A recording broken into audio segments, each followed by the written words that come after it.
México anuncia acuerdos estratégicos con países BRICS para reducir dependencia comercial de Estados Unidos. No es un rumor de redes sociales, no es una columna de opinión de algún analista radical, es una declaración oficial con funcionarios de alto nivel, con cifras, con cronogramas, con palabras como diversificación económica, multipolaridad, autonomía estratégica. En cuestión de minutos, las pantallas de televisión en Washington empiezan a mostrar gráficos en rojo. Analistas con cara de preocupación hablan de riesgos para la seguridad hemisférica. En los mercados, el peso mexicano se mueve bruscamente, primero hacia abajo, luego se estabiliza, luego sube ligeramente. Nadie sabe exactamente qué significa esto, pero todos sienten que algo cambió.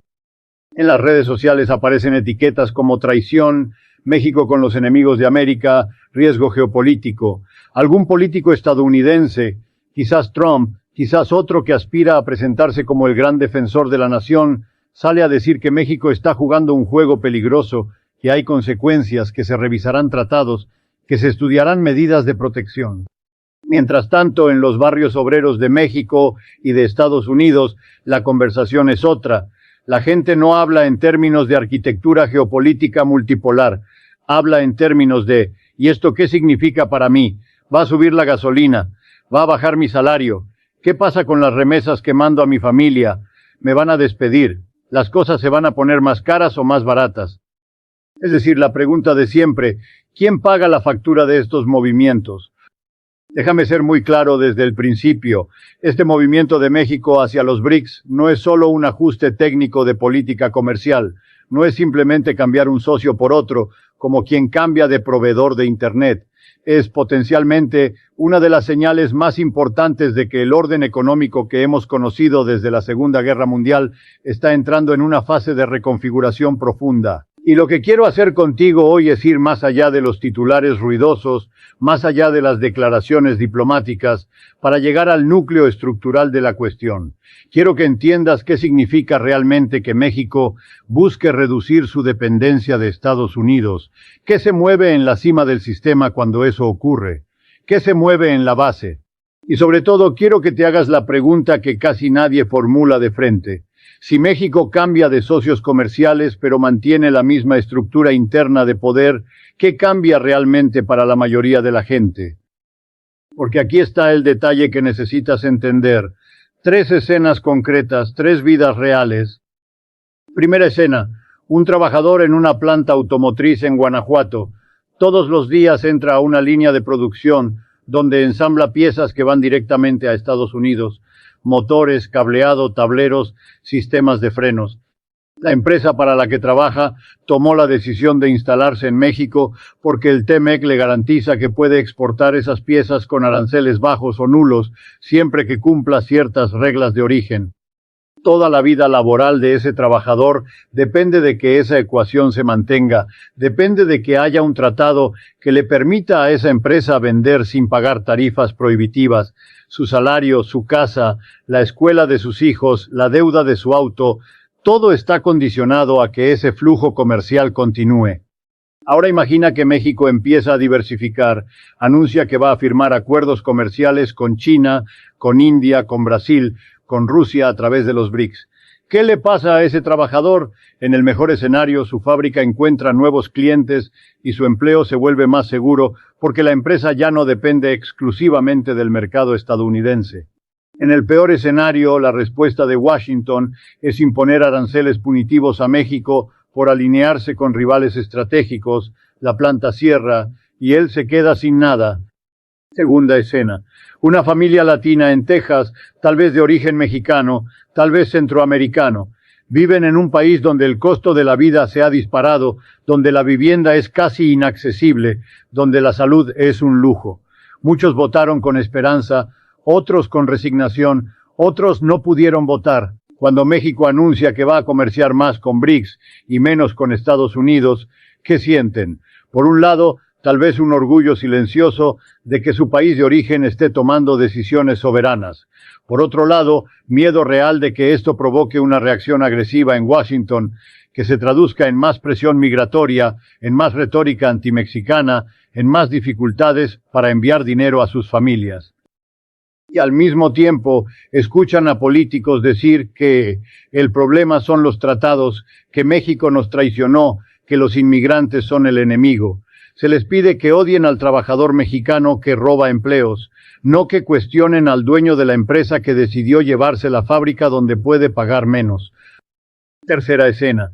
Los pequeños y medianos empresarios mexicanos que durante años han intentado competir en un sistema donde todo está diseñado para favorecer a las grandes corporaciones transnacionales. Han reestructurado créditos, han buscado financiamiento, han tratado de expandirse, pero siempre han encontrado las mismas barreras: acceso limitado a capital barato, competencia desleal de empresas subsidiadas desde el norte, dependencia de cadenas de suministro controladas desde fuera.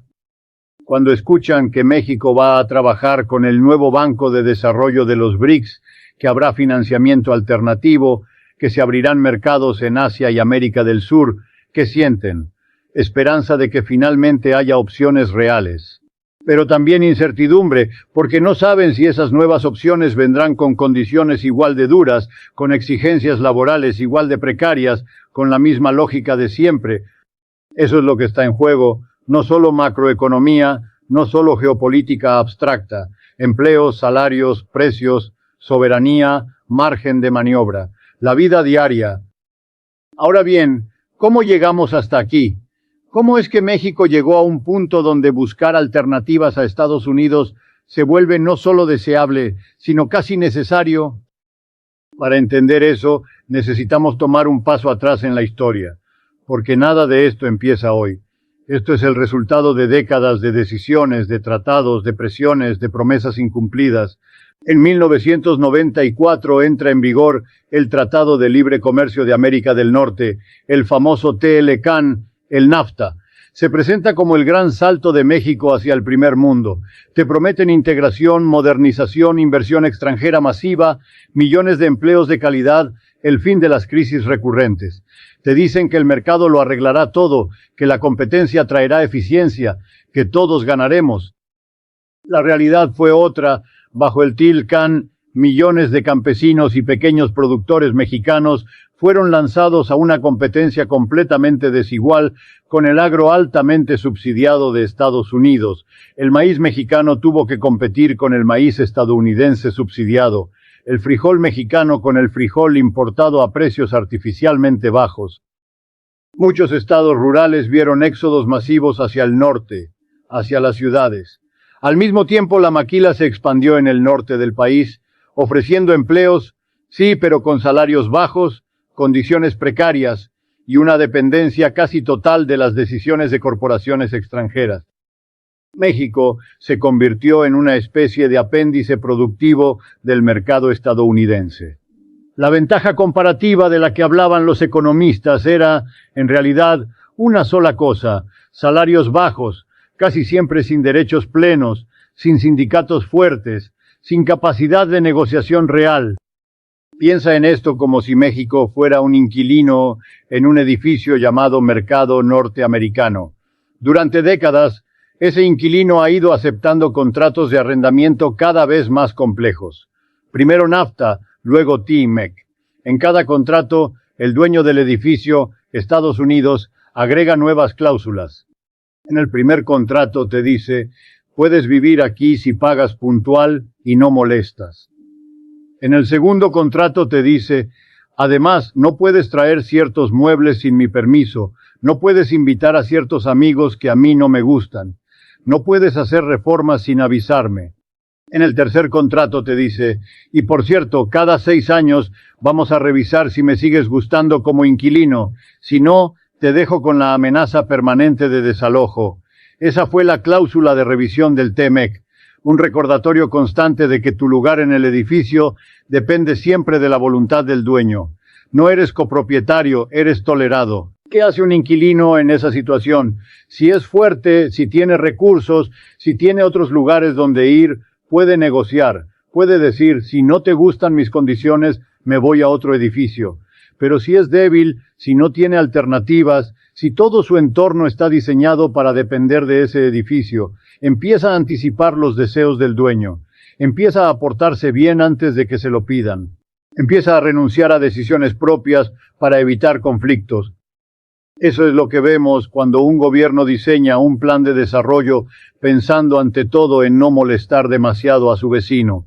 Eso es lo que pasa cuando el objetivo central es demostrar que eres un socio confiable, que no harás locuras con tu política energética, que no te acercarás demasiado a otros bloques como China o los BRICS, que no tomarás decisiones independientes sin consultar de facto a Washington. Y aquí está la contradicción fundamental. Durante décadas a México se le dijo, si te abres al capital, si aceptas tratados favorables al inversionista, si mantienes bajos los salarios, si garantizas estabilidad, serás parte del mundo desarrollado. Y México lo hizo. Abrió su economía más que casi cualquier país de América Latina. Firmó tratados, disciplinó a su clase trabajadora, mantuvo la inflación bajo control. Hizo todo lo que le pidieron. ¿Y qué recibió a cambio? Dependencia absoluta, vulnerabilidad extrema, la capacidad de Estados Unidos de usar el comercio como arma cada vez que México no se comporta exactamente como Washington quiere. Cuando llegó Trump, amenazó abiertamente con cerrar la frontera si México no militarizaba su frontera sur para detener la migración centroamericana. Y México lo hizo. La Guardia Nacional, que se suponía iba a mejorar la seguridad interna, terminó haciendo trabajo de policía migratoria al servicio de Washington. No hubo un gran debate nacional sobre si el pueblo mexicano quería ese papel. Fue una decisión tomada en la cúpula bajo presión económica, bajo el chantaje de los aranceles. Eso es lo que yo llamo colonialismo moderno. No necesitas gobernadores extranjeros, no necesitas virreyes, no necesitas tropas de ocupación permanentes. Te basta con controlar los flujos de mercancías, de capitales, de crédito y tener mecanismos que te permitan castigar o premiar a los países según su grado de obediencia. Pero aquí está lo fascinante. En los últimos años algo empezó a cambiar, no de la noche a la mañana, no de manera espectacular, pero cambió. Y ese cambio tiene un nombre, multipolaridad emergente.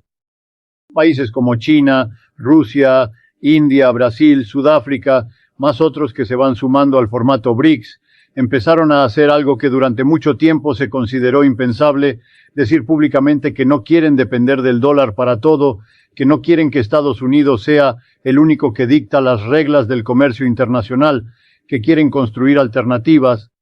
Empezaron a comerciar más en sus propias monedas, crearon bancos alternativos, como el nuevo Banco de Desarrollo, desarrollaron sistemas de pago que no pasan por SWIFT, que es el sistema de mensajería financiera dominado por Occidente, construyeron fondos de inversión conjuntos, firmaron acuerdos bilaterales que excluyen al dólar. No es un proceso perfecto, está lleno de contradicciones, no significa la llegada automática de un mundo justo, pero expresa un cansancio, el cansancio de pagar las crisis del centro sin poder decidir, el cansancio de ver cómo cada vez que Estados Unidos rescata a sus bancos, imprime dólares masivamente y exporta inflación al resto del mundo. Y en ese contexto, México empieza a mirar hacia otras opciones. No porque haya dejado de comerciar con Estados Unidos, eso sería imposible y nadie lo está proponiendo seriamente, sino porque empieza a entender que poner todos los huevos en una sola canasta es estratégicamente suicida. Cuando un país se acerca a esquemas como BRICS, cuando firma acuerdos, cuando explora el uso de otras monedas, envía un mensaje.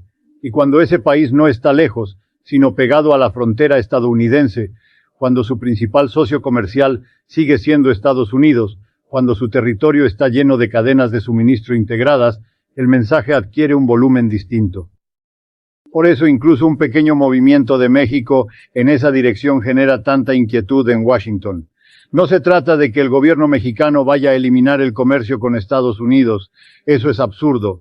Se trata de otra cosa, de las señales, de los precedentes, de la idea de que un país históricamente tratado como patio trasero puede empezar a actuar como un actor con agenda propia. Ahora bien, preguntémonos concretamente, ¿qué podría hacer México de manera realista si quisiera reducir su dependencia absoluta de Estados Unidos?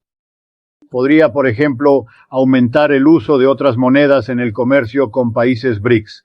Podría explorar la posibilidad de liquidar una parte del comercio bilateral con China en yuanes, con Brasil en reales, con India en rupias.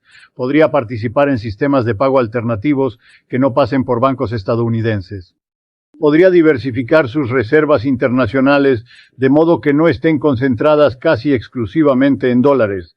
Podría impulsar acuerdos de infraestructura, de energía, de tecnología que no dependan únicamente de financiamiento desde el norte.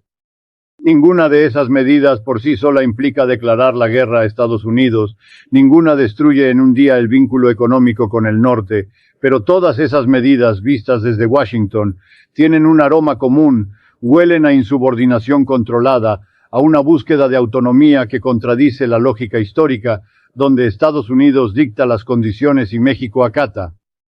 ¿Cómo responde un imperio cuando percibe que un aliado subordinado prueba los límites? Un imperio seguro podría responder con diálogo, con reconocimiento de la nueva realidad, con negociaciones de igual a igual. Un imperio en declive, cargado de deudas, atravesado por una polarización interna brutal, tiende a responder con presión, con chantaje, con amenazas.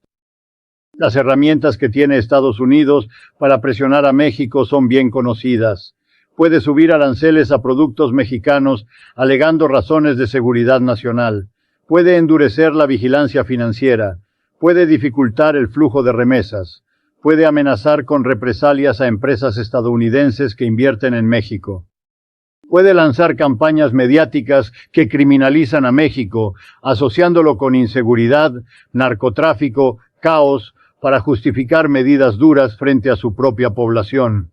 En último término, puede recurrir a una retórica que ya conocemos, la retórica de que la seguridad de Estados Unidos está siendo puesta en peligro por las decisiones de un gobierno vecino.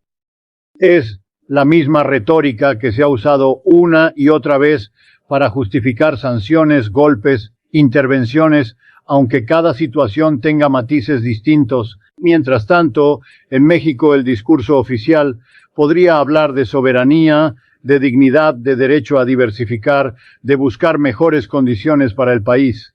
Podría insistir en que no se trata de romper con Estados Unidos, sino de dejar de depender exclusivamente de él. Podría presentar los acuerdos con BRICS como una oportunidad para conseguir mejor crédito, para financiar proyectos de infraestructura, para negociar precios más favorables en energía, tecnología, materias primas. Pero aquí es donde debemos hacer la pregunta incómoda que casi nadie quiere formular.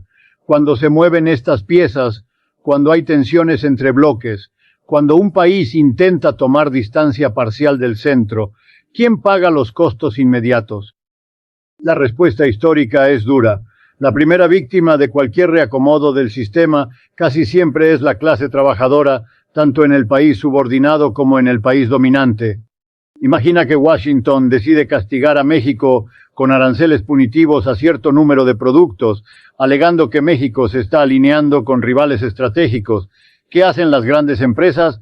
Algunas aprovecharán para renegociar condiciones laborales, otras podrían cerrar plantas, otras podrían despedir trabajadores, otras podrían presionar para reducir salarios con el argumento de que las cosas se han puesto difíciles y hay que mantener la competitividad. El chantaje se traslada rápidamente desde los despachos diplomáticos hasta las líneas de producción y las nóminas. Del lado mexicano, si el gobierno no toma medidas claras de protección social y laboral, el impacto puede traducirse en inflación, en encarecimiento de importaciones clave, en presiones fiscales, en recortes a programas, en aumento de tasas de interés para tranquilizar a los mercados. Y de nuevo la carga recae sobre quienes tienen menos margen, los trabajadores formales e informales, los pequeños negocios, las familias endeudadas. En Estados Unidos la historia tampoco es muy distinta. Si el miedo a la pérdida de poder del dólar crece, si las élites temen que la moneda ya no pueda seguir financiando el imperio con la misma facilidad, se abren escenarios de ajuste. Las grandes fortunas tienden a diversificar su riqueza hacia otros activos, otros países, otros refugios. Pero para la mayoría, defender el dólar puede significar subir tasas de interés, aceptar recesiones, permitir aumentos de desempleo. Cuando se decide defender la moneda, casi nunca se dice abiertamente quién pagará el costo, pero la experiencia muestra que no son los bancos los que se sacrifican. En otras palabras, el problema no se reduce a dólar contra yuan, a SWIFT contra otro sistema de pagos, a Washington contra BRICS. El problema de fondo es la estructura en la que todas estas decisiones se toman. Una estructura donde una minoría concentra la propiedad de los grandes medios de producción, del capital financiero, de la infraestructura estratégica y toma decisiones pensando primero en proteger sus intereses. Una estructura que se llama capitalismo y que organiza la competencia entre bloques, pero también organiza la explotación dentro de cada bloque. Por eso, cuando se nos presenta el dilema como si fuera simplemente un cambio de bandera, un cambio de moneda, un cambio de alianza, hay que desconfiar, porque se omite deliberadamente la pregunta central: si mañana México usa un poco menos de dólares y un poco más de otras monedas, pero la lógica de acumulación sigue siendo la misma, si los grandes beneficiarios siguen siendo los mismos grupos empresariales, si la clase trabajadora sigue sin poder decidir, ¿qué ha cambiado realmente para la mayoría? Esto no significa minimizar la importancia geopolítica de una posible reducción parcial de la dependencia del dólar, ni negar que haya ventanas de oportunidad. Que un país tenga margen para no aceptar sin más cada orden que llega desde el norte es algo relevante. Puede abrir espacio para discutir políticas distintas, para negociar en mejores términos, para escapar de ciertas formas de chantaje. Pero si ese margen no se utiliza para transformar la estructura que genera desigualdad, el resultado puede ser simplemente una nueva forma de subordinación, esta vez con otros centros y otros nombres. Desde la perspectiva de Washington, el miedo tiene varias capas. Una es económica: perder el privilegio de financiarse barato con el resto del mundo comprando su deuda. Otra es política: perder la capacidad de decidir qué país se puede endeudar, quién puede recibir créditos, quién puede ser expulsado del sistema financiero. Otra es simbólica: dejar de ser el referente incuestionable. Durante décadas, la idea de que el dólar era intocable formó parte del orgullo nacional, de la narrativa de la grandeza. Ver a países importantes empezar a moverse en otra dirección golpea esa imagen. Y hay una capa más profunda. El imperio sabe que su propia sociedad está fracturada, las desigualdades internas han crecido, la precariedad se ha extendido, la rabia se ha acumulado. Cuando el sistema ya no puede ofrecer a su propia población la promesa de ascenso social, cuando el sueño de progreso se agota, el relato de la hegemonía externa funciona como compensación. Si esa hegemonía se pone en duda, si ya no se puede decir si hay problemas, pero seguimos siendo los líderes del mundo, entonces también se erosiona una parte del pegamento ideológico que mantiene unida la sociedad. En ese contexto, un movimiento de México hacia una diversificación monetaria, hacia una relación más estrecha con BRICS, se lee como una señal de que incluso el entorno inmediato de Estados Unidos empieza a dejar de creer en la eternidad del dólar. No es solo un problema técnico, es una alarma psicológica. Es el temor a que el tiempo de hegemonía esté llegando a su fin, no en un estallido espectacular, sino en una serie de decisiones graduales que, sumadas, cambian la geometría del poder mundial. Si miramos la historia, veremos que cuando un imperio entra en esta fase, suele reaccionar con doble lenguaje. Por un lado, habla de libertad de comercio, de libre elección de los países, de respeto a la soberanía. Por otro lado, cada vez que un país toma decisiones que no convienen a sus intereses centrales, aparece el discurso de las consecuencias, de las sanciones, de la defensa de la seguridad, del mundo libre. Es un reflejo defensivo. No hace falta ser adivino para suponer que si México avanza en un proceso de diversificación seria, habrá tensiones, habrá presiones, habrá intentos de disciplinar. La pregunta decisiva es: ¿cómo se gestionan esas tensiones y quién está sentado en la mesa cuando se decide qué hacer frente a las presiones? Si solo están los grandes empresarios, los altos funcionarios, los representantes de los intereses financieros, el resultado probable será que se negocien sacrificios para la base con tal de preservar la posición de la cima. Y aquí es donde aparece la dimensión más oscura de este proceso. Si se combinan el declive